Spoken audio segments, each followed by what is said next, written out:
Welcome to Daily English Practice. Today we are going to learn English through picture description.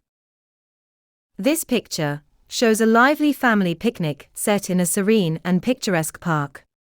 The scene features 4 people, likely 2 parents and 2 children, sitting on a red and white checkered blanket spread out on the grass.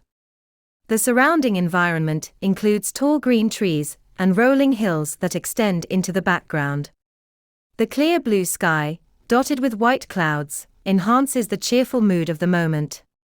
The family members are engaging with one another, smiling and enjoying their time outdoors. They are holding cups, possibly drinking juice or water, while a variety of delicious foods, including fried chicken and fruits, are laid out on plates in front of them. A couple of picnic baskets are present, suggesting that the family brought plenty of snacks to enjoy during their outing.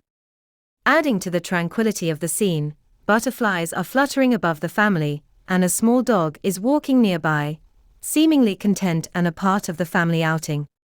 The park, dotted with flowers, feels vibrant and welcoming, with its gentle hills in the background. The overall tone of the image is warm, joyful, and relaxing, capturing the essence of family bonding and the happiness that comes from spending time together in nature. The image reflects a perfect day for a picnic, surrounded by beauty, peace, and togetherness.